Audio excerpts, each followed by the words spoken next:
अभी लास्ट ही शो हुआ था इधर वेस्ट दिल्ली में ही दशहरा ग्राउंड में। पहले तो पब्लिक कुछ भी नहीं थी, जब मैं स्टेज पे चढ़ा समझ नहीं आ रही थी पब्लिक आई कहाँ से। अच्छा। इतनी पब्लिक की समझ ही नहीं आ रही थी कि बड़ी मुश्किल से निकाला मुझे वहाँ से। अभी थोड़े दिन पहले ये सस्ता बीप आ गई है, ये वो बड़े उल्टे सीधे भी कमेंट्स आते हैं। ज़्यादातर मैं सॉन्ग्स पे ही करता हूँ उनके सॉन्ग्स पे, या शोज़ हो गए, इवेंट्स हो गए, तो उसी पे ही चलता हूँ। उसी पे ही जैसे नया सॉन्ग आया उसी पे रील्स चलती हैं मेरी। उसी पे ही है। डिमांड सॉन्ग्स की होती है, आपको पता ही है। जो सॉन्ग आ रहा है बेसिकली वही है, बस आगे का एक ही है, एक बारी मिलना है उनसे, बीपरा से मिलना है। नमस्कार, आप देख रहे हैं सौगंध टीवी और मैं हूं आपके साथ आस्था तिवारी।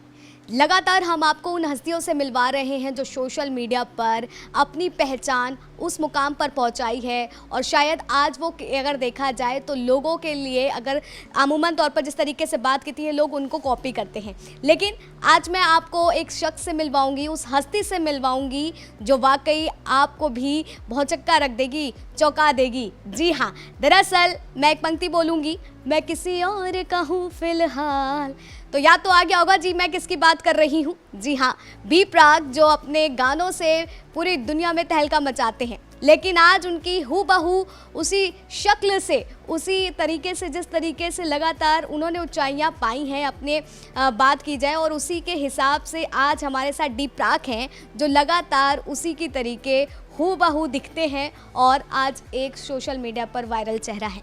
बहुत बहुत स्वागत है आपका डी प्राक। डी प्राक जी, बताइए किस तरीके से आपकी ऐसे शुरुआत हुई यहाँ पे? एक्चुअली बी प्राक सर के बारे में मुझे पता नहीं था। जी। उस टाइम मार्केट में इनका नया ही सॉन्ग आया था मन भरिया, तो ऐसे सैलून में मेरी लुक शुरू से यही थी, मैंने ये नहीं कि देख के रखी है, लुक वही थी।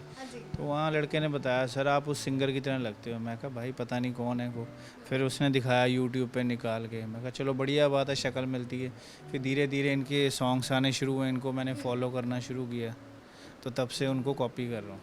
मतलब कि तब से आपने शुरू कर दिया, तो कैसा वो मंजर रहता है? क्योंकि अगर अभी मैं आपको देख रही हूँ तो मुझे ऐसा लग रहा है खुद मेरे सामने बी प्राक बैठे हुए हैं, तो कैसे होता है कि जब आप लोगों के बीच में जाते हैं, कैसे सारी चीज़ों को आप देखते हैं और लोग कैसे अट्रैक्ट होते हैं, चले आते हैं आपके पास? तो पहले तो एक्चुअली मैं नॉर्मल घूमता हूँ, तो कैप पहन के घूमता हूँ, बिना कैप के नहीं घूमता। अच्छा। हाँ, जैसे कोई इवेंट्स वगैरह होता है, कोई बर्थडे पार्टी, क्लब इवेंट्स, वहाँ पे फिर अपनी लुक में जाना पड़ता है। तो लुक में मतलब क्या? हाँ, ऐसे लुक ग्लासेस वगैरह लगा के। अगर आप बिना कैप के जाते हैं तो फिर सब तो आपके पास फिर तो पागल हो जाते हैं।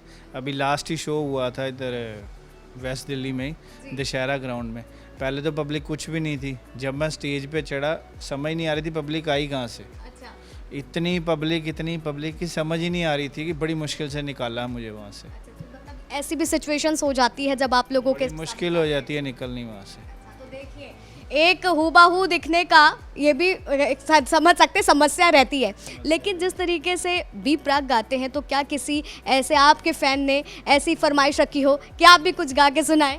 एक्चुअली फ़र्स्ट टाइम गुड़गांव में शो था मेरा, मैंने कभी लाइव परफॉर्मेंस नहीं की। उन्होंने कहा लाइव परफॉर्मेंस करनी है, मैं कहा सर लाइव तो नहीं गा पाऊँगा, पीछे सॉन्ग प्ले कर दो, लिपसिंग कर लूँगा मैं, क्योंकि आजकल लिपसिंग ही होती है, ज़्यादातर सिंगर्स वगैरह आते हैं, तो लिपसिंग करी थी मैंने वहाँ पे। मतलब वैसे अभी आप सिंगिंग नहीं कर नहीं पाते? करते, नहीं सिंगिंग नहीं कर पाते। चलिए, वो बात तो एक और हो गई।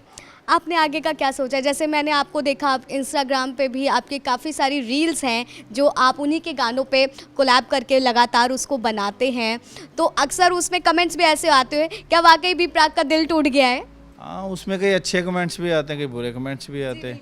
अभी थोड़े दिन पहले ये सस्ता बीप आ गई है, ये वो बड़े उल्टे सीधे भी कमेंट्स आते हैं।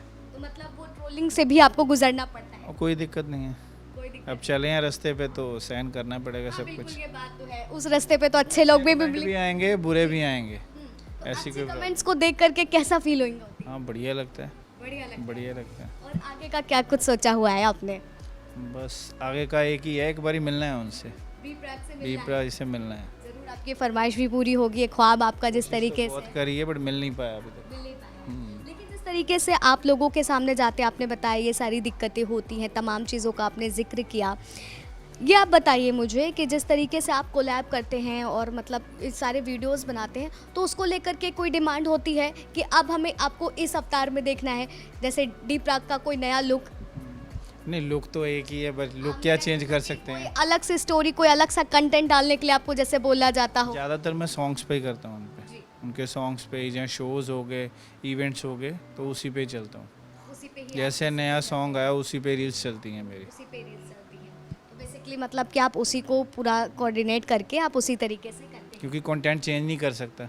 अच्छा, अब मान लो ये भी समस्या है, अब उनके सॉन्ग्स पे वीडियो बना रहा हूँ, कंटेंट चेंज कर दूँ, वो फिर मज़ा नहीं आएगा पब्लिक को। वो फिर मज़ा नहीं आता वो जो लुक है वही लुक देखना चाहते हैं पब्लिक। और सबसे ज़्यादा डिमांड किस चीज़ों की होती है? डिमांड सॉन्ग्स की होती है, आपको पता ही है जो सॉन्ग आ रहा है बेसिकली वही है। तो जैसे कि आपने बताया मन भर्रा से आपने जब उनको सुना, फिर आपने पहचाना, सारी चीज़ें हुई और जैसे हूबहू आपको बताया जाता है कि आप कहीं पे भी जाते तो इन समस्याओं से भी गुजरना पड़ता है। मन भर्रा पे आप कौन सी ऐसी स्टोरी करना चाहेंगे, क्योंकि उसमें मन भर्रा में तो प्रॉपर दिखाया गया है गाने में कि किस तरीके से उस लड़की का दिल टूटता है, तमाम चीज़ें। तो मैं सोच रहा हूँ इस पे एक सॉन्ग बना दिया जाए, एक सॉन्ग स्टोरी लेके पूरा बनाया जाए इस सॉन्ग को। अच्छा, तो बेसिकली Okay. आप उस तरीके से इसको करूँगा इसको। करेंगे। और क्या कुछ सोच करके रखा हुआ है? जैसे कि एक तो आपने अपना ख्वाब हमारे साथ शेयर किया है कि आपको बी प्राक से मिलना है, वो तो मिलना है जैसे मर्जी दूसरा है। कुछ ऐसा कि एकदम हाई लेवल पे जाना है और ऊंचाइयों को छूना है। हर बंदे का सपना होता है कि आगे बढ़ना है। आगे बढ़ना है। और क्या कुछ सोचा है इसके लिए? देखते हैं, अभी तो चल रहे हैं आगे आगे अभी तो क्या क्या करना है। चल रहे हैं। तो देखिए हमारे साथ बी प्राक के हूबहू दिखने वाले बिल्कुल उन्हीं की तरीके, अगर देखा जाए, अगर उनको सामने अगर यहाँ पे खड़ा कर दिया जाए तो ऐसा लगेगा सामने एक शीशा रखा है जिसमें वो आईने के आगे एक दूसरे को देख रहे हैं। लेकिन जिस तरीके से बात करी जाए तो ये डी प्राक हमारे साथ थे और लगातार जिस तरीके से वो एक वायरल हस्ती हैं हमने आपको बताया, और इसके साथ साथ हूबहू शक्ल होना भी कितना मुश्किल हो जाता है वो भी उन्होंने हमारे साथ शेयर किया। लेकिन आज भी जहाँ पर अगर बात की जाए तो बड़े बड़े इवेंट्स में इनको एज अ बुलाया जाता है कि आप आएँ, और उन सारी चीज़ों को हमारे साथ अगर बी प्राक नहीं है तो डी प्राक उन कमियों को जो है पूरी तरीके से पूरा कर सके। फिलहाल तब तक के लिए आप बने रहें सौगंध टीवी पर, और ऐसे ही तमाम हस्तियों से हम आपकी रोज़ाना मुलाकात करवाते रहेंगे। आप देख रहे हैं सौगंध टीवी, सौगंध वतन की।